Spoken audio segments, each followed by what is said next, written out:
vamos continuar conversando com a deputada Conceição Sampaio. Só conferir. Estamos de volta, hoje, direto da adega do Bernardino, que fica na Rua Acre, 105 Vieira Alves, telefone 3584-4396 e sem medo de errar. O melhor bacalhau da cidade, você come aqui, sem falar do melhor bolinho, então, indiscutível. E a honra e o prazer de estar com a deputada Conceição Sampaio, que tem um trabalho magnífico na nossa Assembleia, que tem um trabalho atuante, além de apresentadora de um programa já de há quantos anos já, Conceição? Nossa Senhora! Só do Câmera 13, esse ano de 2012, nós estamos completando 11 anos. Então, é um programa da Band, né? Da nossa querida TV Rio Negro, hoje Band Amazonas. Então, há 11 anos eu faço diariamente o Câmera 13. Mas como apresentadora, nossa, eu comecei com 12 anos de idade e aqui tem uma prova viva. Nosso Samuel Pimentel, que aqui está, foi meu colega. Figura lendária. É verdade. Então, eu estou parlamentar, mas sou comunicadora, graças a Deus. Com certeza. E boa, por sinal. Obrigada. Deputada, nós estamos vivendo um momento assim, muito crítico na nossa segurança. O que falta para responsabilizar esse jovem que aos 16 anos ele já vota, mas ele não é responsabilizado criminalmente?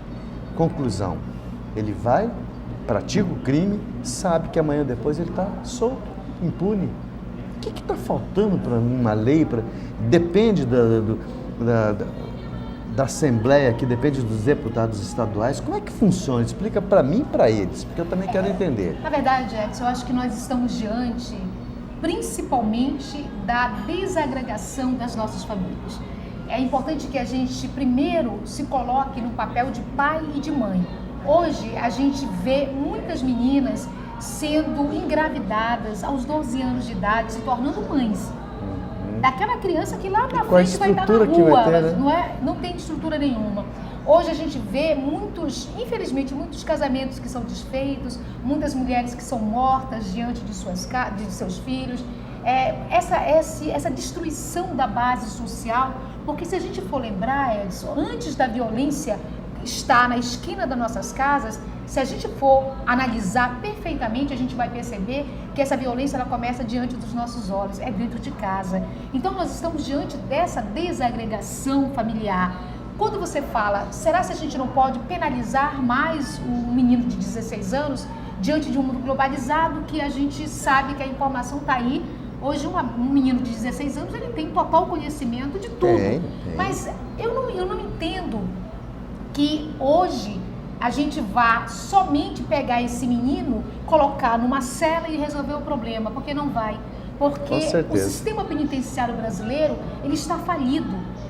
Se a gente for analisar o Brasil, de um modo geral, o seu sistema penitenciário não ressocializa ninguém. Então uma pessoa entra porque cometeu um ato ilícito, mas por certo vai sair doutor do crime, porque entra no sistema, não sai ressocializado e ele volta para o meio da sociedade. Então essa discussão... Acho que falta ocupação para esses presidiários, porque é uma carga muito grande que a gente tem que... Eu acho que são importantes também, porque aí a pessoa vai estar lá trabalhando, né, para poder até pagar a sua própria alimentação, porque o Estado tem obrigações com a pessoa que está presa, sim tem. Né? Porque ali ele está sob custódia, o Estado está protegendo a vida dele, porque a lei diz que quando uma pessoa comete um crime, o que ela vai pagar é com a sua liberdade, não com a sua vida.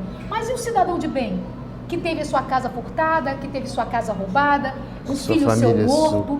Então é uma discussão importante. A sociedade ela precisa dizer o que ela pensa disso tudo. Então essa mudança, essa diminuição da idade penal para os 16 anos, uma vez que o menino de 16 anos já volta, a menina, aí se discute muito nisso.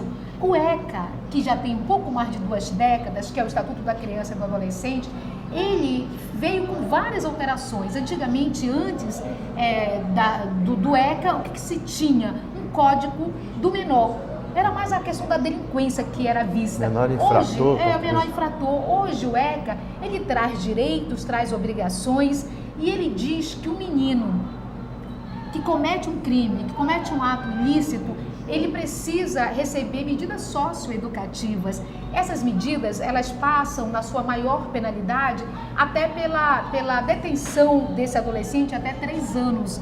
Agora, muita gente questiona se isso funciona ou não. Então, ainda é uma discussão, essa é uma competência do Congresso Nacional, portanto, dos deputados federais e dos senadores, discutir. Quem defende o ECA, Edson, não acha que é diminuindo a idade penal que a gente vai resolver. Mas existem muitas pessoas que acham que o menor de 16 anos, como acontece nos Estados Unidos, que você vê justamente o crime que foi cometido, independentemente da idade que ali que aquela pessoa tem. Então essa é uma discussão importante. Eu entendo que nós precisamos primeiro recuperar as nossas famílias. Eu tenho certeza que uma família saudável, ela vai produzir uma sociedade saudável. Sabe por quê? Porque por trás dos meninos adolescentes que estão cometendo crimes tem sempre um adulto. E esse adulto tem que ser também punido. Hoje você vê que os adolescentes cometem, mas se você for olhar aquele grupo, você tem um adulto ali por trás. Como é que vai punir esse adulto se o próprio Estado dá a um presidiário um salário? Dá ao presidiário, se ele tem 3 filhos, ele tem 3 salários para manter os filhos, que pseudamente ele não produz nada, ele não faz nada, ainda tem um salário. Não cabe na minha cabeça isso. O auxílio detenção, que eu penso que é isso que você está falando. Exato. Ele é dado somente, imagine, um trabalhador, né, com a carteira assinada, ele comete um crime, então, e ele é preso. Então, esse auxílio detenção é somente dado para quem estava trabalhando com carteira assinada, que naquele período, para a família não ficar descoberta, porque ele trabalhava, tinha carteira assinada, a família vai receber. Então, não é qualquer pessoa que comete um crime que vai ter ali um auxílio detenção, não. É como se fosse uma apostadoria que para você recebê-la, você tem que ter guardado, uma poupança, não é? Você contribuiu enquanto trabalhador e ali, naquele momento, há o retorno. Então, é a família que recebe o auxílio detenção, mas justamente as pessoas que estavam trabalhando com carteira assinada. Deputada, e a Comissão da Mulher e das Famílias? Como é que funciona? O que é efetivamente? Qual é a contribuição que essa comissão traz para essas famílias? Primeiro, sou muito agradecida a Deus e ao povo do estado do Amazonas de ter essa chance de estar representando essa população tão querida. A Comissão dos Direitos da Mulher, porque a Assembleia, como todas as casas legislativas, elas trabalham através de comissões temáticas. Então, dentro da Assembleia, nós temos a Comissão de Saúde, de Educação, temos outras comissões lá funcionando e temos a Comissão dos Direitos da Mulher e das Famílias.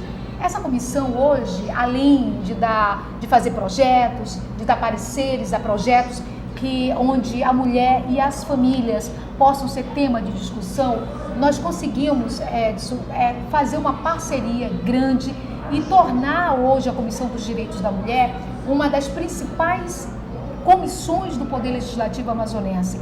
Para você ter uma ideia, no ano de 2009 para 2010, eu tive a felicidade de ir a Brasília receber como única parlamentar estadual brasileira uma homenagem do STM, Superior Tribunal Militar, justamente pelo trabalho que nós estamos fazendo, a Assembleia do Amazonas está fazendo em defesa das famílias e contra a violência doméstica e familiar. Nós conseguimos já implementar essa comissão em mais de 24 municípios do Amazonas.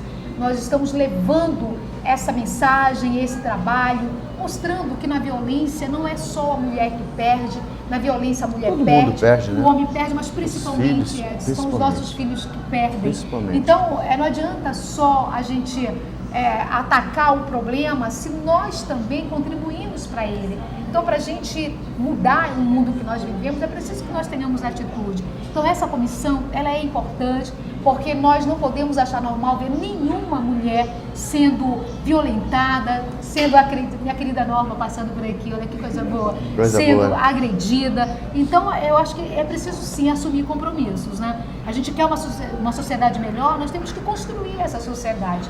E essa comissão, ela tem hoje uma equipe de servidores e servidoras da Assembleia, uma equipe efetiva da Assembleia, com advogados, advogadas, serviço social e psicólogos. Então, as mulheres que são vítimas de violência doméstica e familiar podem procurar a Assembleia, porque dentro da Assembleia, nesta comissão, nós criamos o CHAME, que é o Centro Humanitário de Apoio à Mulher.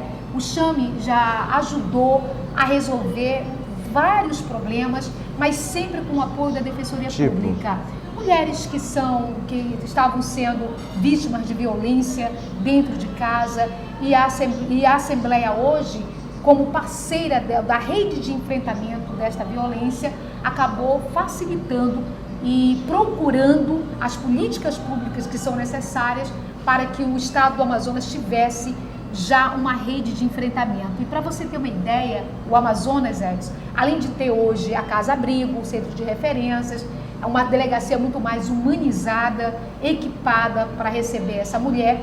Nós, há cerca de 15 dias, o Amazonas passou a ter, através da Secretaria de Justiça do Estado, o serviço de atendimento ao agressor.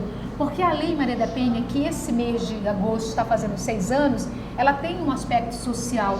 Não é punir o homem somente, é preciso ajudar socializado, esse homem que naquele momento praticou aquela agressividade a diminuir essa agressividade. Então nós temos já, o Amazonas é um dos poucos estados brasileiros que já tem esse trabalho dentro da Secretaria de Justiça na recuperação desta pessoa.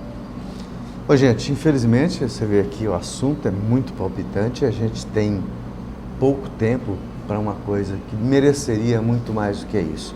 Agradecemos mais uma vez a presença do Ricardo Versosa, esposo da nossa deputada, que faz parte hoje do nosso jantar. Mas, infelizmente, temos que ficar por aqui.